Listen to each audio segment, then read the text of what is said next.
when I think about my career and all the jumps I've made, it's always been jumping to growth. Money has followed.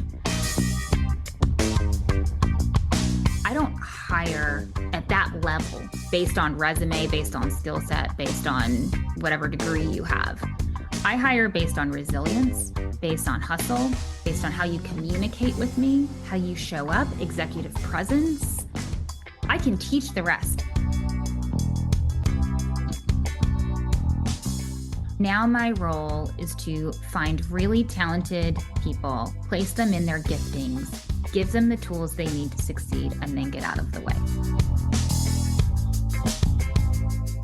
I want to create campaigns and programs that impact people for good. So whether there's a give back component integrated into the actual campaign, whether a portion of the proceeds go to a nonprofit, actually changing something in culture. After he retired from the Navy, he became a venture capitalist. So I very much followed my father's footsteps. I am very much my father. Hello and welcome to the Career Journey Podcast, No Wrong Choices. I'm Larry Samuels, and I'll be joined in just a moment by Tushar Saxena and Larry Shea. This episode features the dynamic CEO of FlyteVu, Laura Hutfless. Before we bring her in, please be sure to follow the show wherever you're listening right now. Your support enables us to keep bringing these great stories to life. Let's get started.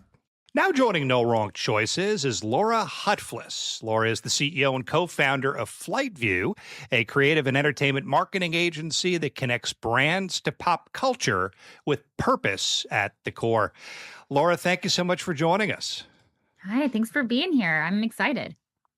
So did I get all of that right? I often write these intros and assume that I've gotten things correct. Was that the proper setup? Yeah, that was perfect. Those were my lines. Perfect. So if you would, please, tell us who you are in your own words. I'm Laura. I'm the founder of FlyteVu, as you mentioned, started the agency about 10 years ago. I actually sold the agency about 6 months ago. I'm still on as CEO. So now I've transitioned from founder to CEO, which is a very different role. I was going to say, is that better or worse? It's just different. It's just different, and it's exciting and new and fun in different ways. And so our agency helps our clients who are brands connect to pop culture in many different ways, from celebrity endorsements to commercials to experiential activations, integrating the pop culture moments and conversations. And so we do something different every day. Sounds fascinating. I'm Larry Shea. Nice to meet you, and thank you so much for joining us. I get the fun part. I get to bring you all the way back to the childhood, because so much of our career journeys are influenced by who we were from the beginning. So where did you grow up? Was this always the dream, or was it something else?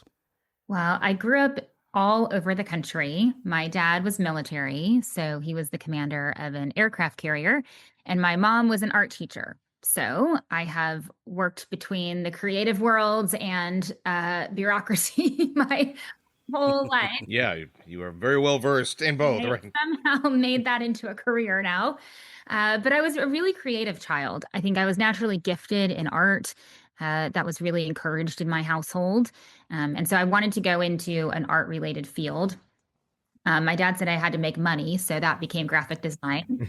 And I was a graphic design major at North Carolina State University. So decided to pursue a school of design. I didn't know what that meant. I just knew I got to do art. So, Laura, I'm Tushar, by the way. And that sounds really interesting. So growing up, obviously you have the military background, your military background through your father. How did you see do you think that your father's leadership skills, and we'll get into a little bit more about the childhood in a moment, but, it's very interesting to say that, obviously you're a founder, CEO now, which means you are a leader of people.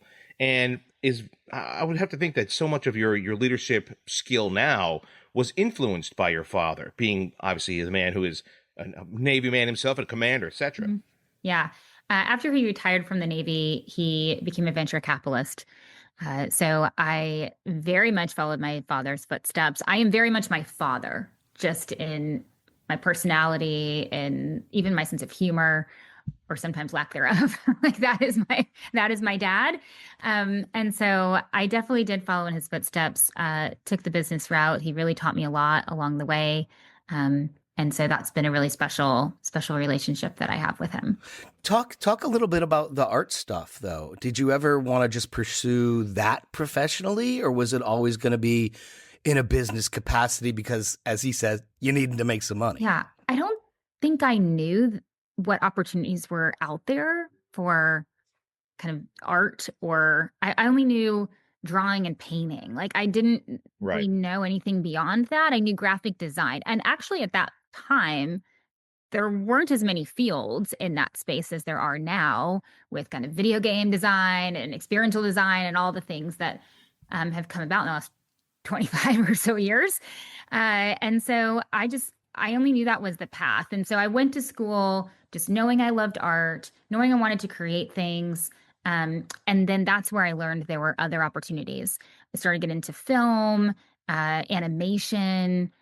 Pretty much everybody in school wanted to be a Disney animator. That was the dream. And it was mine, actually, for maybe the first 2 or 3 years. And then I fell in love with country music. I was in North Carolina, big hub for country. And so I started taking internships in anything in country music. So I worked at the country radio station. I worked at Sugar Hill Records, which was a label based in North Carolina, ironically. And so I just started networking in the industry. And then I decided I wanted to be an art director at a record label. That was my dream. And that's why I moved to Nashville. What was your time like in high school and college, especially those formative type of years when you kind of began to, maybe say to yourself, okay, I want to make a career out of, being an artist. I mean, and I guess that kind of follows to another question, which is, do you see yourself, or did you always see yourself going the route of becoming maybe a musician or an artist? I mean, after doing a little bit, obviously we've all done research on you. It seems that kind of really jumps out at me, that, you in many ways wanted to be an artist in some way, which you've now obviously turned into a career in another direction. I was definitely entrepreneurial when I was young. And I made art a job, meaning, I was always making things. Like I was making pot holders and selling them in front of the grocery store. Like I remember having a babysitting. It was really much a pyramid scheme. Right. Oh, geez. I really did. I was 12, and You can say that now. Yeah, I would draw the flyers. I hand drew like 100 flyers and would distribute them around the neighborhood. Like I was always using art to make money in some way, which also I think is part my dad, like you want to eat, you got to work. Like that was drilled into me. You refuse to be a starving artist. I understand this, right? Yes. So I was always finding ways to kind of build things or make money using my creative skill set. And so that just naturally, I think that was natural. No one really taught me that. And I was really driven. So I loved art, but I also was competitive. And so I played sports. I was in a lot of team sports. I was a figure skater, competitive figure skater growing up. So I had these two sides, like the artist in me, but then the competitive business side that I think I get from my father.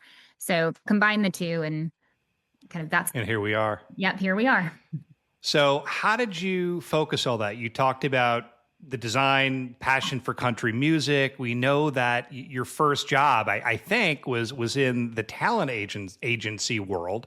How did you enter that? How did you pursue that? How did that job come about? It wasn't the first job in Nashville. So this was, again, a long time ago before LinkedIn and social media. So the only way you were able to get a job is if you networked, you knew somebody.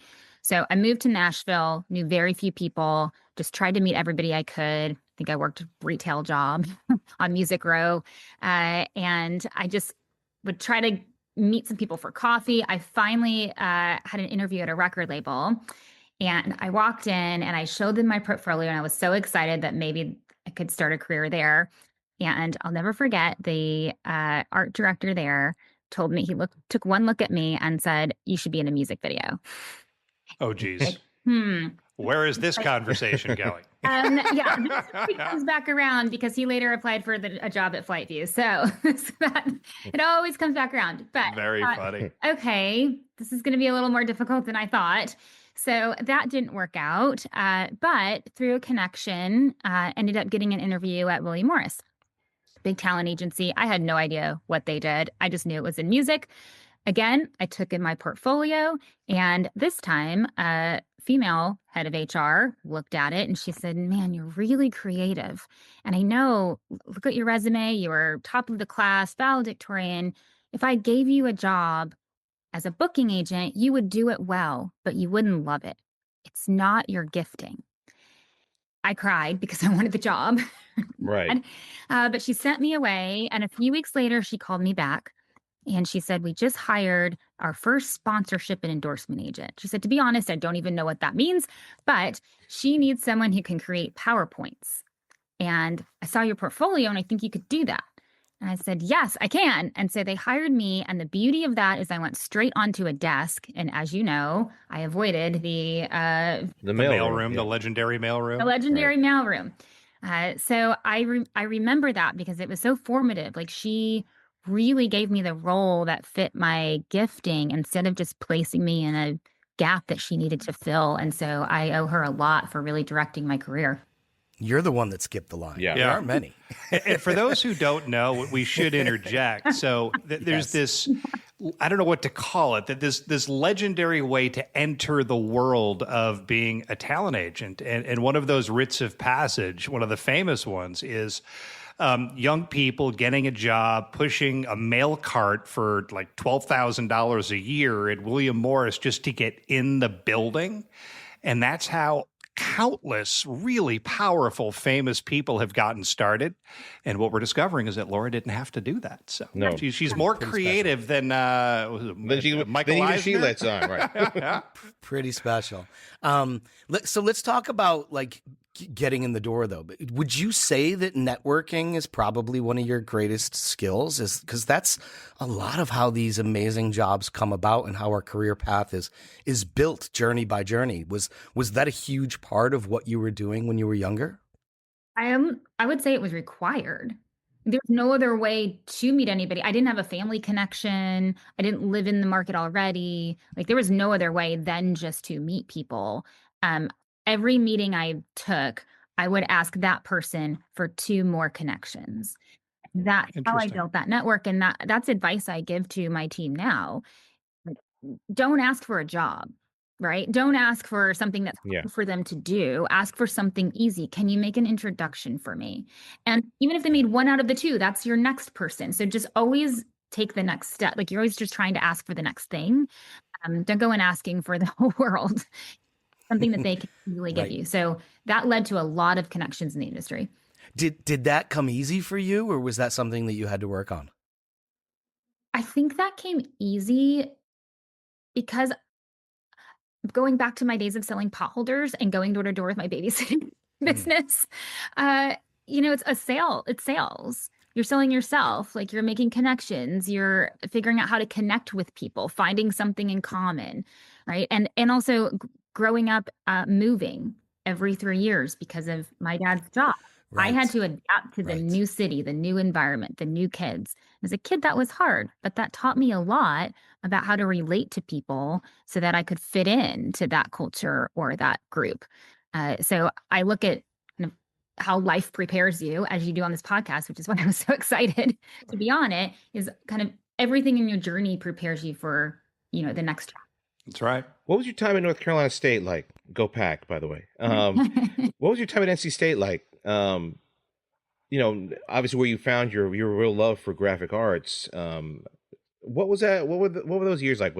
Did you go in knowing that this is what I want to do, or was art essentially the baseline for what I wanted to do with my life, knowing, and then finally finding that one passion there? Yeah. Well, the way their design program is set up, at least back then, the first year it was fundamentals. So you didn't actually have to decide graphic design, animation, interiors, and any of the Right. subgroups until everybody went through that first year. So that first year gave everybody a chance to really focus on creativity, like how to think outside the box, how to use mediums you've never used before. And I just graduated from a high school in West Virginia. So this was like small town to big city. So that first year was probably the most formative. I had a great professor who really took a liking to me and really gave me lots of opportunities. And so I just got to explore. And I chose North Carolina State and that design school because of that fundamentals program. The other school like Savannah College of Art and Design, like you had to go in knowing what you wanted to do. And I didn't know. I didn't have a lot of exposure to the world or to arts. Again, I was in West Virginia. So I think that was so important that first year to understand, wow, I love to draw. I love illustration. I probably don't want to just be an illustrator. Let's try graphic. Let's try animation. Let's try all these other things that I haven't even been exposed to yet. So that time at North Carolina, and obviously, you're at NC State. What years are we talking about here? Like right before 2000, right? The mid 90s, correct? Oh boy, you're going to give my age away. 2000 Sorry. to 2004.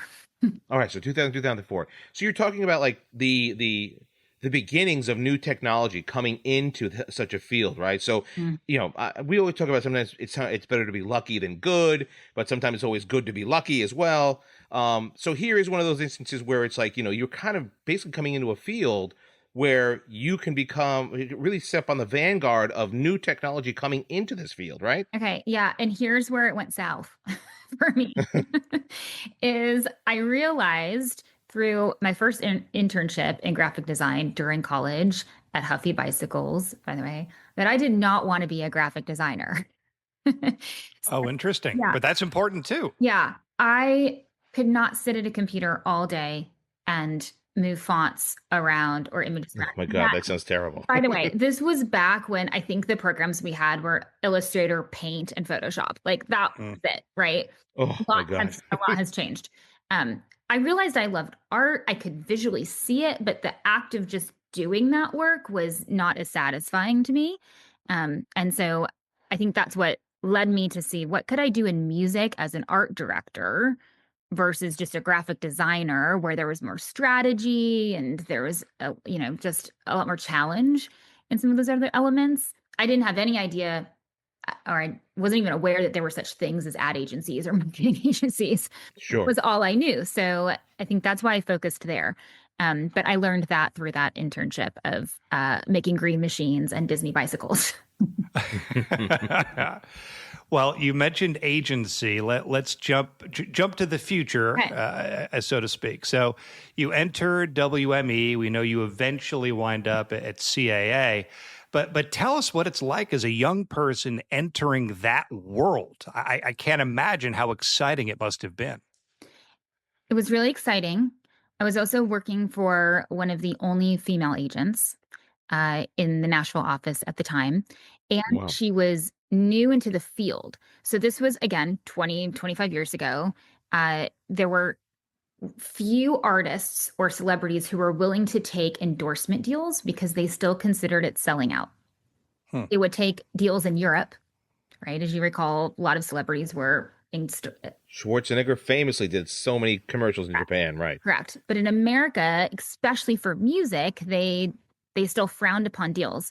Some of the first deals we did were for John Mayer and BlackBerry. I think Brad Paisley was the first country artist. Like it was just starting. That world was just starting because there wasn't social media either. So the sponsorships were tour sponsorships, bus wraps, like very traditional kind of tour signage, especially in music. Sure. And we handled mostly music. So she just said, listen, I'll take the A-listers on the roster. You can take everything else, which is great. Wow.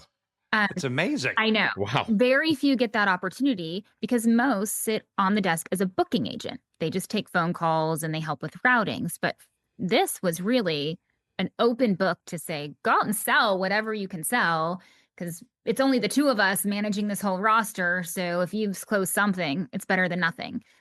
So true story. I took the phone book and her sponsorship book. So she would go to these conferences and come back with these binders of names of everyone who attended. Right. So I would take the phone book, I would take the sponsorship books, and I would highlight brands and brand names, and I would cold call. So one of my claims to fame and how I kind of escalated my career quickly was I called Suzuki, cold called, head of marketing, and pitched a Christian rock band named Cutlass. I look back at that and I'm like, that was crazy. I don't know why I did that. But the band they were really big motorsports fans. And so pitched it, sold it, it was such big news in the Christian music space. Yeah. Got the cover of Billboard. And it got so much press around this deal, obviously huge in that world. And then that elevated my career. So that's how it. Tushar asked the question before, which got us into trouble with figuring out your age. But I have to ask, in this moment, are you 23, 24, 25 years old? Oh, that's incredible. 23. Yeah. Wow. Yeah. And I give her a lot of credit for empowering me to do that. And coaching me along the way. And I think I had a lot of protection from her in that space. And, the atmosphere and the culture of agencies 2 decades ago for a young woman coming into that space. And looking back, I was very lucky that I had an agent who really empowered me in that way. So 23 years of age, you're on the cover, or your Landing campaign's Suzuki, on the cover of Billboard magazine. Yes. Nice way to start. That's wild. I'm glad you talked about that aspect of it too, because how pivotal, how monumental was it that this was the person who brings you into this world, and how differently could your career have gone had you been under, a man's tutelage or what have you? It just seems like it was a perfect storm of conquering mountains. Yeah, I was really lucky. Didn't realize that until much later in my career. Right. But yeah, she really empowered me. And there were quite a few brands too who brands were the folks we were negotiating with, for these endorsement deals, who gave me an opportunity. There was one particular meeting where we were selling our roster to a particular brand to sponsor. They were looking for a tour to sponsor. And I'll never forget, I was still an assistant, but I was in the room because my agent brought me into the room. She always gave me opportunities. And the CEO of the brand, after we had presented everybody, he turned to me and he said, "Laura, who should I pick?" And this is the table with the most powerful agents. And I was like, I can't get this wrong. Not writing on this. And I gave him my real opinion, and he ended up sponsoring that band. And I'll tell you, it was Rascal Flatts. Wow. At the height of Rascal Flatts. And it was just great to be given the opportunity to be in the room. And I always say, if you're given the opportunity, walk in the room, but be prepared. You got to show up. It had to be so empowering for you. I have to ask though, did this early start in your career, did it satisfy the creative part of you, that like half entrepreneur, half creativity? Was it satisfying enough to, know that you were taking care of your own vulnerabilities, your own self, and this is creative enough for me, this is okay for now? Or was there more, there needs to be more on that side of things? No, it satisfied it, because there's so many challenges in those deals and putting those deals together, even how you pitch the opportunity to the manager. Have to be like, honestly, a study of human psychology, because you have to understand you're doing 2 sales. Like, you're selling to the brand, like the idea to the brand. And then once they buy in, then you've got to go sell it to the talent. It's a 2-step process. And you've got to understand how to shift that sale or that positioning to appeal to them. Again, working between the creative and the corporate my whole life. And I think that takes a lot of creativity in how to do that. So that was even like next level challenge. Like, I could make a PowerPoint. Great. But now how do I come up with an idea and sell it to 2 different parties who have 2 different goals and objectives? And how do I come up with a campaign or deal that's going to accomplish both of those, get their feedback, tweak it? Like, that was a challenge. And so I loved that part of it. I loved coming up with the ideas and selling them. You were at William Morris for I want to say just under a decade, if I'm correct in my research. I was just under a decade. I was only at William Morris for about 2 years as an assistant. Right. I left and went to a company called Echo, which was a startup in Nashville. It eventually sold to Ticketmaster. Right. Which is when then CAA came and made me an offer, and I was at CAA for about 8 years. Well, your time at CAA, why make the jump to CAA? Good question. So I had just left Ticketmaster. They gave everyone kind of packages when they bought Echo.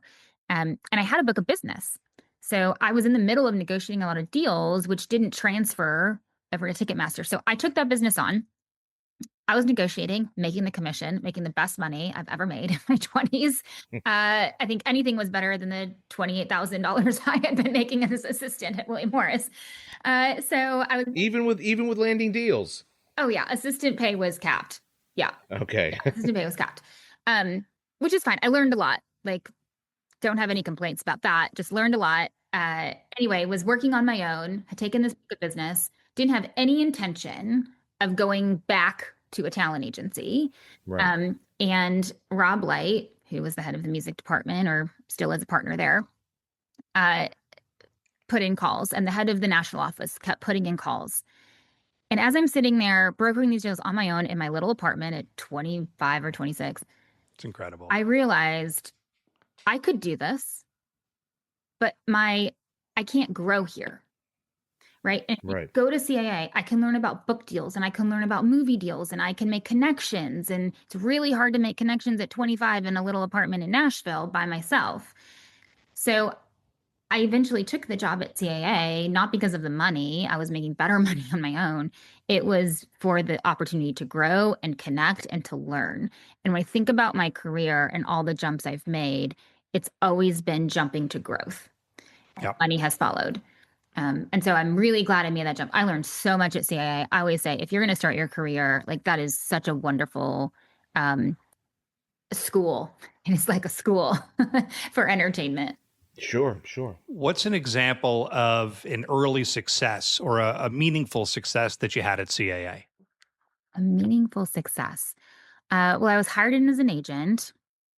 I was the first sponsorship agent in the Nashville office. There was one in LA already. And so I had the whole country roster. And then as I closed deals, then agents in LA would want you to work on their business as well. So I had been working in country a long time, but then a pop artist by the name of Michael Bublé Okay. on his team, which was a big step for a country artist from Nashville, right? For an agent in Nashville. And I sold a deal to Behringer Wine. So it was Michael Bublé and Behringer Wine. It was a massive deal. I was so excited because I was a fan of his music. And that was a pretty big deal because Rob Light represented Michael. So it was a talent represented by a partner, right? And I landed the biggest endorsement. Right. He had a really fun manager. And so just to be able to get that deal done, and be respected by like these men in the music industry who are older and have, so much experience, for them to trust me with that and to lead that was a big deal outside of the Nashville market. And I never forget, we went over to Napa for a week with Michael to kind of shoot this campaign, and we went to all the wineries. And so just from an experience standpoint, that was pretty cool. Wow, that's amazing. Yeah. So we've talked about forward, we've talked about highlights, we've shared great stories. What about a setback? It seems like everything is going right at this point. You're on the climb, you're on the ascend, you're killing it. Was there a moment when you were at CAA where something went really wrong or not the way you expected, where you had to overcome something? I don't know that I had any major setbacks at CAA. I can talk about setbacks all day long in building FlyteVu as an entrepreneur. Okay. I want to cover that. But I will tell you a moment that it wasn't a setback, but it did knock me back. Or maybe my ego. I'll say that. I was a top performer, top earner, worked really hard. Always got great reviews, always got great bonuses. And then one year, Rob flew in to give me my review. Now he's 2 steps above. Yeah. I sit. Right. And I thought, I'm getting promoted.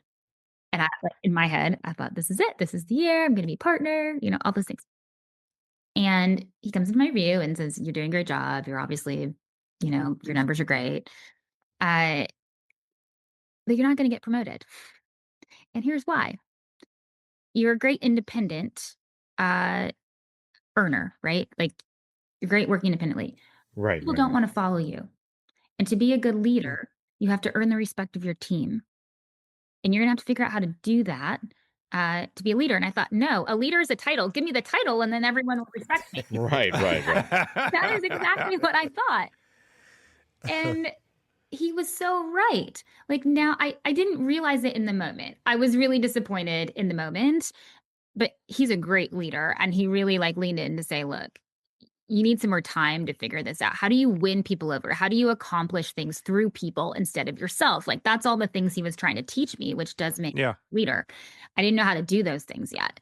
And so he was right not to promote me. But as now I'm running a company, of 40, 50 people, and growing, now I'm not doing the work. I'm accomplishing results through others. And so that's what he was trying to tell me. And that is maybe some of the best advice I'd ever received. But it was the first time I ever had anything negative, or I didn't get the promotion, or I didn't get what I wanted. And that was, and now I appreciate the gift of feedback. Right. Yep. So much more. Oh, wow. So that was such a gift that he gave me. What did you do with that information? How did you take action? My initial response wasn't great, I'll be honest, which I don't think it was. I don't think I realized, again, I had never had the gift of feedback. It had always been good up until that point. So I didn't maybe really understand how to take that. But thinking through that, he was right. And at the same time, we can get into this, but the opportunity for FlyteVu was starting to arise. And so I think how I used that was when I started FlyteVu, was really understanding how to build teams and how to lead. Were all tools I had to learn, and I had to get a coach to teach me because I didn't know how to do it. Yeah, that's where I was going to go. At this point, you started to think about starting your own business, or were you just trying to grow with the company and learn as best you can, and it's not a part of your daily thought process at that point? The thought of running my own business had never crossed my mind until several of the brands that I had been negotiating with started asking me to come work for them. At the time, social media had kind of come into the space. Influencers were starting to pop up. Lots of brands were trying to figure out how to get into the space, and they were very confused about how to navigate pop culture and all the rights holders, because there's agents, managers, publishers, especially in music, labels, all the things. And I saw an opportunity. The entrepreneur in me, which I didn't know that's what it was called, started to see that talent had agents, but brands didn't. And brands aren't doing this often enough, to most of them, to have kind of a full-time team at this point. And so I thought, well, I could go be the brand's agent. Like I could go represent the brand in these deals. That really hadn't been done before. And so I told all the brands, I don't want to come work for you. There were 3 or 4 at the time. I don't want to come work for you, but I could start my own shop and you can hire me. And they all said yes. And so wow. I thought, well, I have business. It's enough money that I can live off of it. Like I have business coming in from the get-go, and maybe this is a real opportunity that I should consider. And can you define for us what that means? You're going to the brands, and exactly what are you doing for them? Yeah. So the brands are all trying to accomplish something. They're trying to be more relevant. They're trying to attract a younger audience. They're trying to sell a product. And they're all wanting to do that through celebrity or through pop culture, because these celebrities are speaking to the audience that they want. And so they're all trying to find what I call the right megaphone for their message. And they needed help figuring out how to identify that megaphone or megaphone moment, what it is, how to structure the deal, how to negotiate it. And so those are all things I could help them with because I'd been on the other side for so long. And I think for me, I was ready for the next challenge of not just finding the right talent, but let me help you build the program, because you're not going to get the talent you want unless the program is good, right? Talent are they're getting smart about this. Like they want to be aligned with good programs that elevate their brand. It's not about just holding a product and endorsing it anymore. Like they got to be owners in this program now. For sure. So that's where brands were starting to realize that, and where I could help them navigate that, having been on the talent side for so long. Is that where you came up with the idea of pop culture and purpose, that it's not simply the the product that you're trying to sell, it's also the story behind it, right? Yeah. So purpose has always been really important to me. It's my why, right? Everyone has a why. Right. And I realized the power of pop culture and brand, uh, really when combined, like power or pop culture, celebrity with money behind it, really can have a lot of impact. We see that even in the election. Like we know the power of that, and even more so now than it was 10 years ago when I started. And so I just said, if I'm going to do this, I want to create campaigns and programs that impact people for good.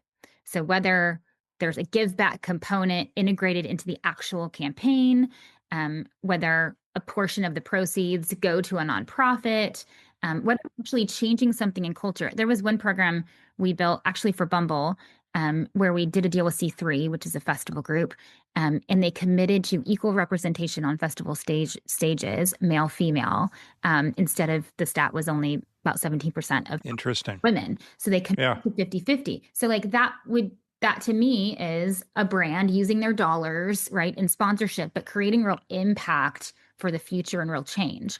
So those are the campaigns that I wanted to create and build. It wasn't fulfilling for me just to pair celebrity A with product, to sell product. And so that's where I knew there was an opportunity, and I knew it would connect with consumers. So I mean, obviously you were so successful, and you're with William Morris. You're essentially landing that first advertising deal there. Who was your first client here with FlyteVu that you were able to really explode with them? Yeah, there were two first clients. One was Cracker Barrel, and we were their agency for 7 years. Did you tell them to keep the guy on the barrel? We were not involved them. We were not involved in that. And Red Cross, and two really great brands, strong brands out of the gate, where we did a lot of great work for several years. So those were the first two. So those are your anchors. How do you scale your business? Well, I had a business partner. So a man by the name of Jeremy Hawley started the company with me. He was at Warner Brother Records. And so together, I was really lucky to have a partner. That was helpful. But we each brought an employee. So I brought my assistant from CAA. He brought somebody in. And so the four of us started. We had let our respective companies know. In fact, I had brought them into this plan months before we started.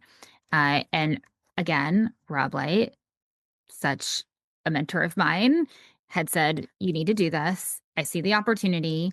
You can't do it here at CAA because that's not our model, but go fly. Pun intended. And he was nice enough to give equipment and office space. And at the time, like I didn't fully realize the value of that, right? For the first 6 months, we worked out of CAA's offices until we could afford our own space. And so that early gift, truly just a gift, was really helpful in getting started. Yeah, I think that's always the hardest part, right? The transition from I have this safety net, this position, and now I'm going to go out on my own. It seems like that whole platform was a really smooth transition for you, and I don't think that's normally the case. Did you feel that way? Yes, because we were really intentional. Relationships mattered to us. And my relationships with Rob and the team at CAA mattered because I knew we were all going to still be working in the same space. So, we communicated our intentions. I rolled out the model of what I wanted to build.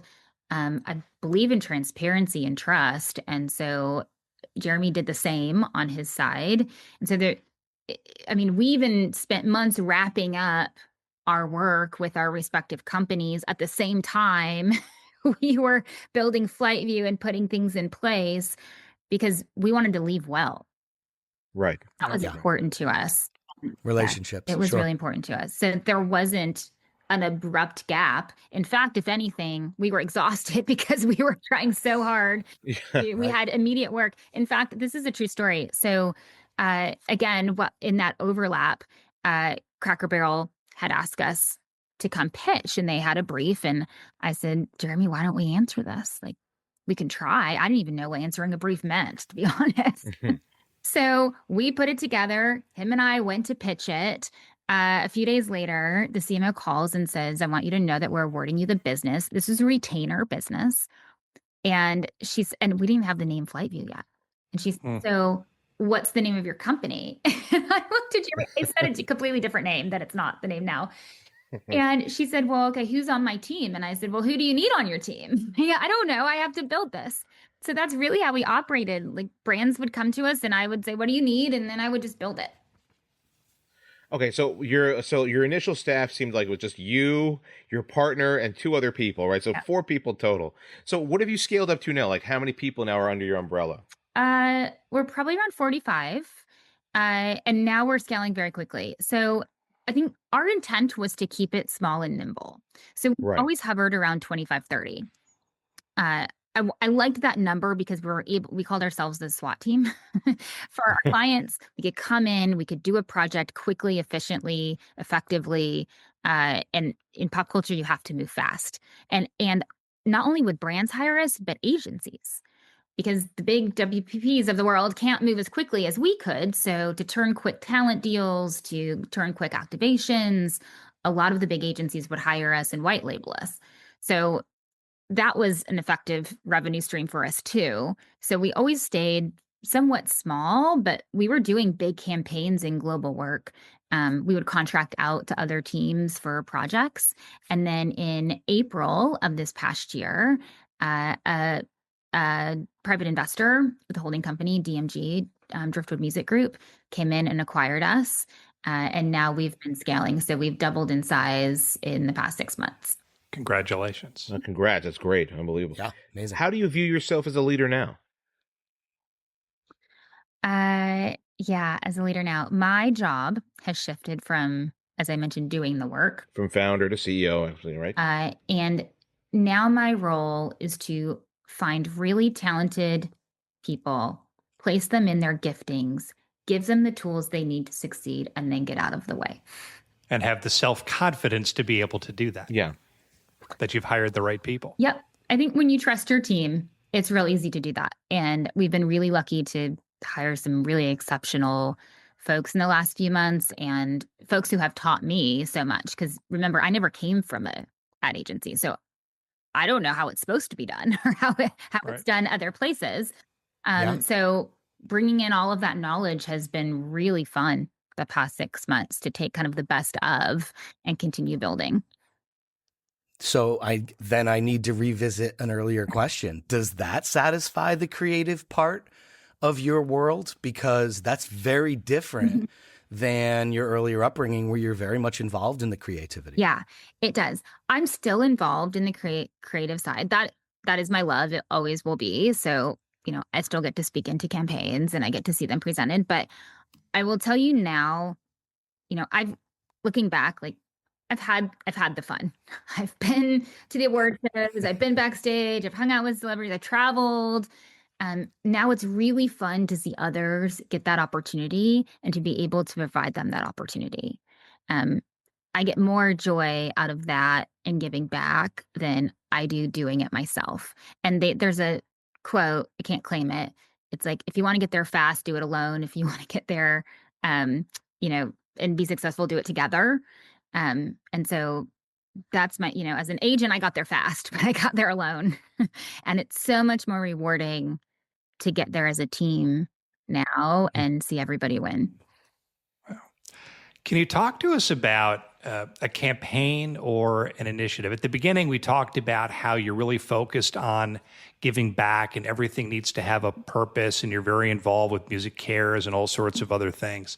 Can you give us an example of a campaign or an initiative that you were a part of that you're incredibly proud of, that just like a success or a highlight in terms of giving back and helping others? I'll give you a campaign. It's not the most well known. It's not a Super Bowl ad. Like, it's not the shiny, sparkly one that gets ad week coverage. Yep. Although I have Not to ask you shiny for that keys. afterwards. Not shiny keys, right? That comes next. That next. But one that was really meaningful that I think speaks to what's important to us as an agency was one for a campaign called and a brand called Zilla. It's a reptile brand. They provide pet supplies for reptiles. Small brand, small budgets. And we had aligned them with a big A-list celebrities bearded dragon. I did a deal for a bearded dragon. Wow. Make a long story short, that deal fell apart. And everyone was devastated because it was huge. It was going to be huge for the brand. And I'm a firm believer that when something doesn't work out, just let the universe go. Like it's meant, there's something better. So we ended up working with another celebrity called 24K Golden. He's he's a rapper, but not He's an R&B artist. Yeah, absolutely. Yeah. Really good kid, really nice. And so we did the campaign, and one of the ideas during the campaign was we were trying to find a Make-A-Wish for some child who wanted a bearded dragon. Couldn't find it during the course of the campaign, but we still executed. It was great. Right at the end, I get a call from Make-A-Wish, and they're like, "We have a wish, and it's a little boy. Prognosis is not good, but he wants, and we have to move fast. This is one of those urgent wishes, and he wants a reptile zoo in his garage." And I was like, called the brands, hey, it's not in budget. We're gonna do that. Like agencies, we're gonna come in for free. If you want to do this, we're in. We'll execute this. She said yes immediately. Just so happened that this child, this is in Michigan, small town in Michigan, the date that we were going to do this, that 24K, his tour would be at a city about an hour away from this location. Oh, wow. Called him up and said, 24K, there's this kid. Do you even think you could get in a car and drive over and meet this kid? And he was like, you know what? I'm going to do you one better. I'm going to fly my bearded dragon in, and I'm going to give it to this kid. Wow. Oh, wow. I'm not talking about it. So he did. Looking back, man, if we had partnered with that original talent, none of that would have happened. It wouldn't have end up. I know they wouldn't have done that. And so he drove an hour and a half each way to farm town and to this child's home and gifted him this bearded dragon. The child could not speak at this point. He spoke through a computer, and he just cried and was so overwhelmed with this moment. And all the kids in the family, several others had health issues too. And it was just this moment of, wow, like we got to really change this kid's life. Like, sure did. Yeah, absolutely. And what an incredible opportunity and a gift we have. And just everyone came together, and it wasn't about the money. We didn't get paid. It wasn't about any of that. It wasn't about celebrity. We didn't even do press around it. Like it wasn't anything. It was, we have this opportunity and we're all going to say yes. So those are the campaigns or the programs that, again, have purpose. Like there was a absolutely, and why you do what you do to a great degree. I have to ask the other question because we teased it coming into this. Okay. The Super Bowl. You did put together a Super Bowl campaign. Can you talk to us about that a little bit? Yeah, we did. It didn't start out with kind of the dream of Super Bowl. It started out because we were working for a brand called Bumble, and the founder of Bumble, Whitney Wolfe Herd, wanted to work with Serena Williams. The time Bumble, everyone knew them for dating, but they had launched Bumble Biz and Bumble BFF, so two other verticals of the app. And so she felt Serena really represented kind of success in all areas, as a really strong woman and strong female role model. And so she said, Laura, I want to work with Serena. Go make it happen. And I said, well, challenge. Sure, no problem. Yeah, sure. Yeah. We don't have Nike money, right? Like not even close. And as I started to think about it, again, this is the creative side. Like, how do I overcome this challenge?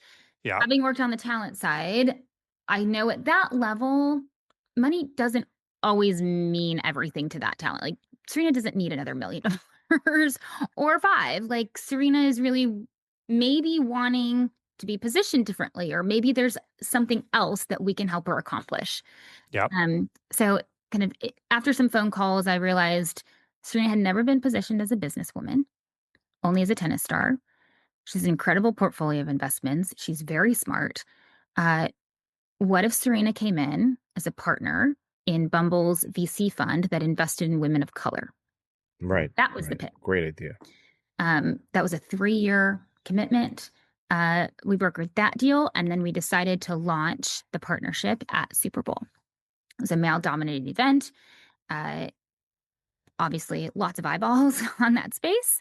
And we decided, let's put together the first all-female team to create the spot, which would be making Super Bowl history. That had never been done before in a very male-dominated field and space. So that's where Super Bowl came about, but it really was a much larger partnership that we decided to kind of make a big impact in that moment.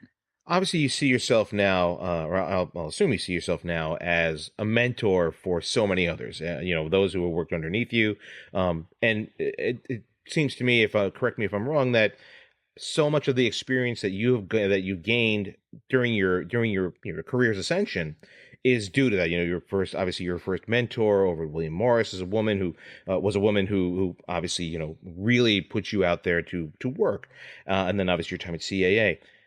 What's your philosophy now as a mentor for other women or for others in general? What's my philosophy? Oh, so many. I could take that so many ways. Yeah, it's even hard for me to think of myself as a mentor because I'm still learning.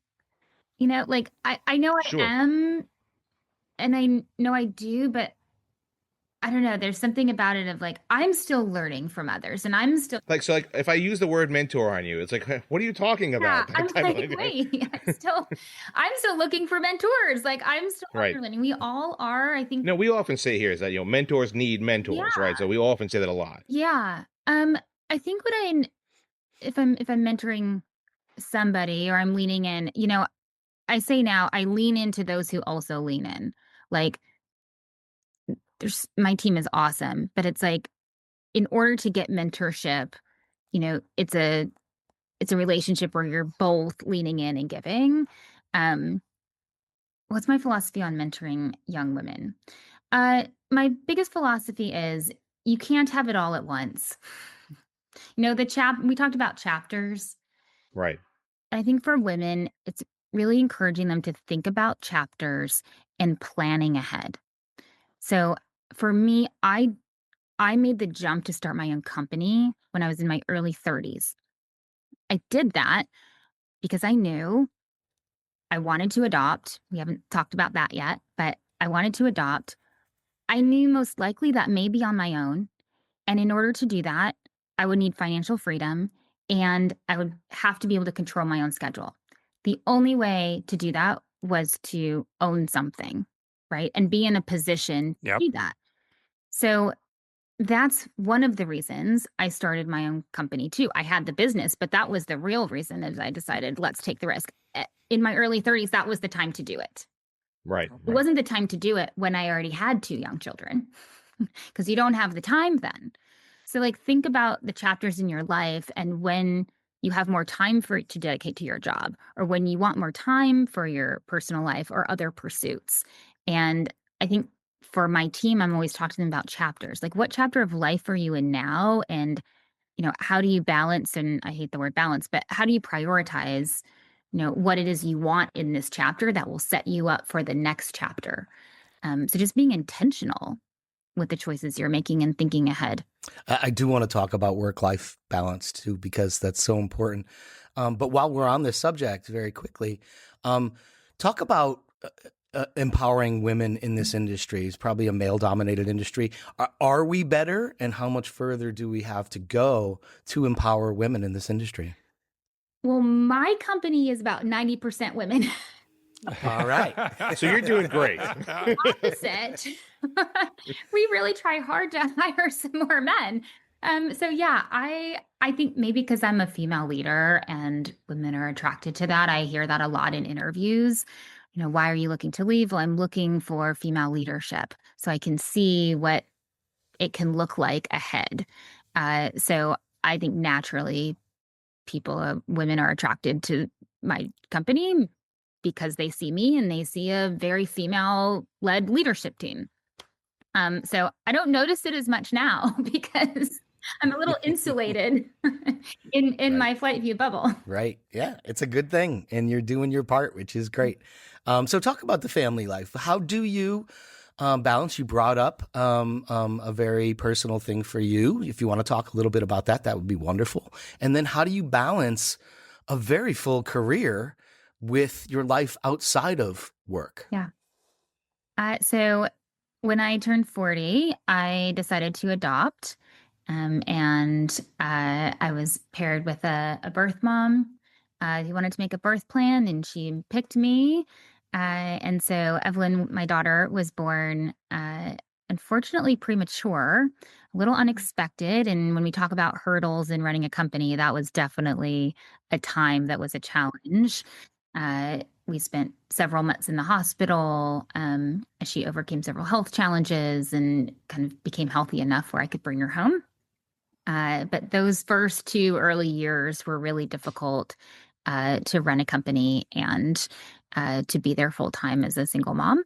I was really lucky to have a business partner who just is the most wonderful human that exists. I believe that picked up a lot of that work during that time, and then also a team that was really supportive during that time. So I think, again, having a community, having support, everybody needs it because you never know what's going to pop up. Best made plans. In fact, I had made a plan knowing I was going to adopt. We had made a hire that could be a GM while I was going to be out. Right. The day my daughter was born, again, early, this was unexpected, he let me know he had taken another position. Oh, wow. So my plan to be able to take some time off didn't happen. And that's entrepreneurship, right? That's running a business. And so I couldn't control that decision, but I could just control my attitude about it. And everybody else pitched in and we made it work. How's your daughter now? She's so good. She's so feisty. She's my hardest boss yet. This early. You have now 2 jobs, obviously. You have 2 or 3 jobs at this point, right? I have multiple jobs, yes. I tell people, it is all about priorities. Yeah. You can't be a mom, full-time mom, be a full-time CEO, be at the top of the game in your health journey. You can't do it all. And so you have to have priorities. And in this chapter, my priorities are my job and my daughter. And so I'm doing a really good job at those 2. I was going to ask, so how has that now influenced you as a leader within your own company, being a parent and being a full-time parent, and obviously being the leader of your company? Well, how's that influenced you? It's given me a lot more empathy. Right. It has given me a lot more empathy. Now that I've been through some really hard challenges, I now recognize, in others when they may need a break or we may need to make adjustments. And we really try to do that at FlyteVu, again, for those different chapters. And as partners, my business partner and I, we were constantly talking about, he had things in his life where I picked up more. There were times when he picked up more. I think that's what makes a team. So I think within FlyteVu, we're always we have the team mentality, right? There are some days when you might have to cover for somebody, but then there are days and they're going to have to cover for you. And that's how we get there as a team. That's the benefit of having a partner with who you have a long-standing relationship with that you can completely trust. You're very lucky. I am very lucky, and I realize that now. We kind of went into the partnership not really knowing each other well. Yeah. And now that I've seen so many other partnerships not work, and I understand it's hard. I am so lucky. I would just say God gifted me with a man of integrity who has values and morals. Because listen, we talked about generosity. 10% of all profits would go to charity. We decided that from day one. But there were many years I called him and said, okay, look, I think we should give double.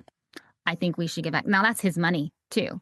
And his right, absolutely, was sure, do it. Didn't even ask any questions. There was a time, it was right after the Super Bowl campaign, is when I realized I'm on this treadmill and I can't get off.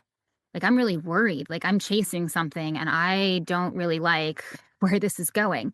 I said, I need to take a break. And I went to this wonderful place called Onsite, which is a emotional wellness retreat. And I called him and I said, listen, I'm going to cancel all the press I have. I have to go here. Like, I really just need a break. Um, Without missing a beat, he said, I'm proud of you. Wow. It's Wow. more like a family than a partner. Yeah. I'm telling you, he was the best gift in this journey that I could have.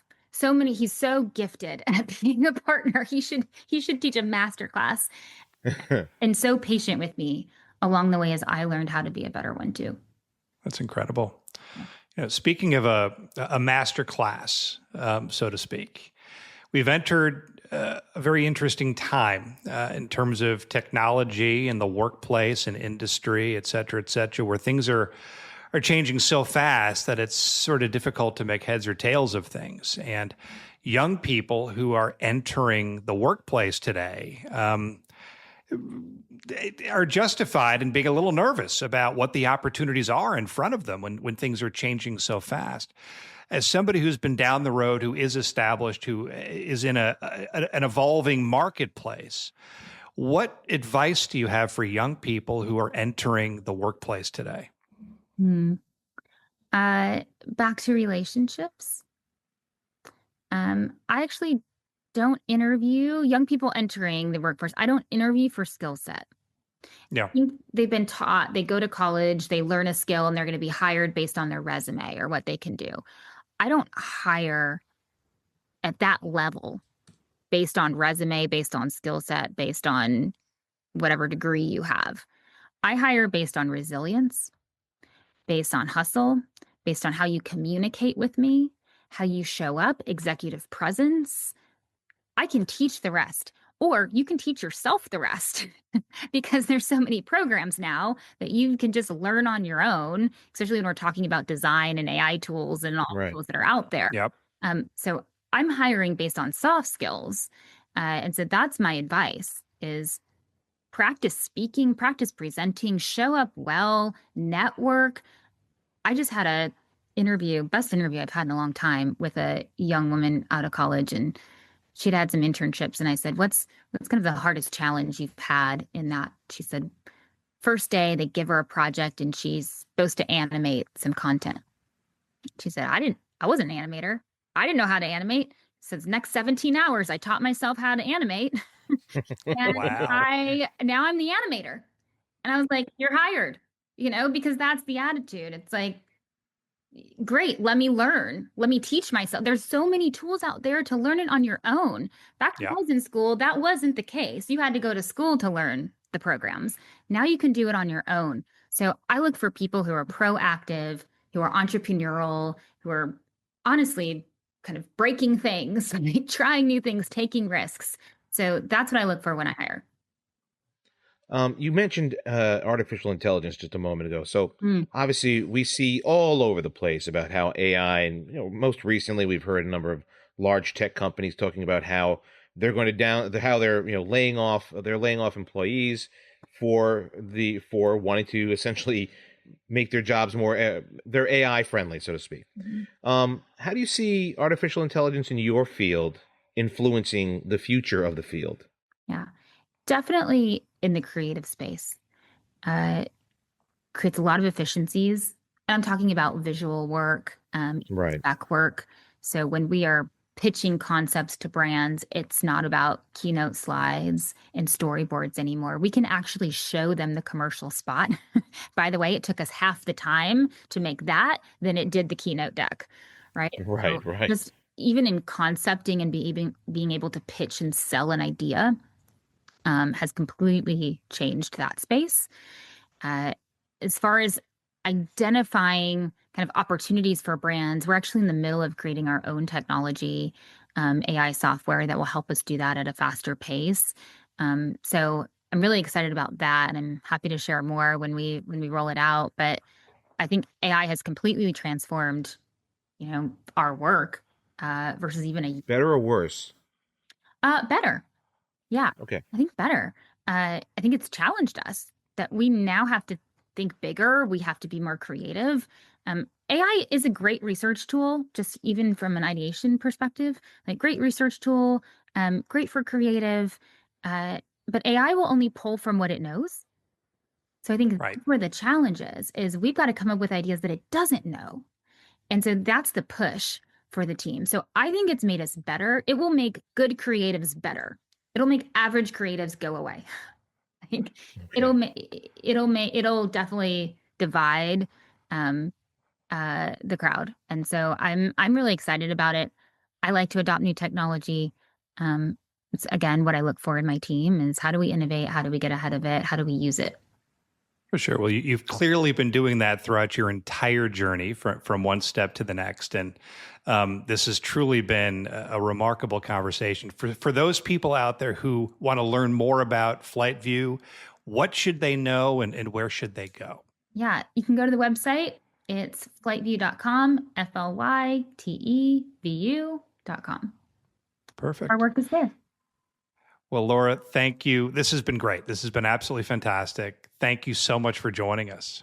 Yeah, thanks for asking great questions. That was fun. So that was Laura Hutfless, who is a great example that, and I guess living proof that it is possible to turn creative passion or transform it into an incredibly successful business career. Larry Shea, what are your takeaways? Yeah, fascinating conversation. Really, really good advice. Great advice. I mean, she talks about resilience and hustle in candidates, right? Like today's people who are trying to get jobs. I love what she said about, practice speaking and presenting, because that's everything, right? How you carry yourself, your executive presence, as it were. And she talked about that quite a bit. But also just taking all your opportunities to learn. Don't wait for somebody to show you the way. Figure out what needs to be done and doing it, learning how to do it. Even if you don't know anything about being an animator, they taught themselves in a day, like go get it, man. So yeah, she had some great things to say about just the hustle, aspect of things. And it was really, really great conversation. Yeah, and sometimes the thing we don't talk about enough on this show is the ability to find the work-life balance, or to define what that is. And in Laura's case, she has been able to find that work-life balance in the best place possible through her business partner, who has been the person who has supported her the most, basically saying to her, look, if you need time to be with your family, go for it. I'm here to support you. If she's needed time to essentially say she needs to reevaluate the business, I support you. Go for it. That's the best kind of partner any one of us could have, whether it be in life or in business. In Laura's case, she's been so successful in her career, and basically, you could say you can give a great deal of credit not only to her and her ability to, see the small and the big picture, but also through a partner who's able to say to her, "Hey, look, if you need that moment, I got you." For sure. I think one of my takeaways, and Larry, I'm glad you brought up the soft skills aspect in terms of being able to deal with people and present and have presence. I'm a college professor now, and it's sort of interesting. I hammer that point every single class. A class doesn't go by that I don't bring up the word authenticity or the phrase soft skills all the time. And she has both of those qualities, which are clear, and obviously it's carried her a long way. Beyond that, one of the things that caught my attention was the fact that she grew up in a naval household. Her father was a naval commander, and I'm curious and I guess intrigued by the fact that it clearly instilled this discipline and drive in her that has carried her a very, very long way. So, with that, just an inspiring conversation. I'm so glad that we had this opportunity. Laura Hutfless of FlyteVu, thank you so much for joining us. We also thank you for joining us. If you enjoyed our conversation, please support No Wrong Choices by following us wherever you're listening right now. You can also join our growing community by connecting with us on LinkedIn, Instagram, YouTube, and Facebook, or by visiting NoWrongChoices.com for great additional content. On behalf of Larry Shea, Tushar Saxena, and me, Larry Samuels, thank you again for joining us.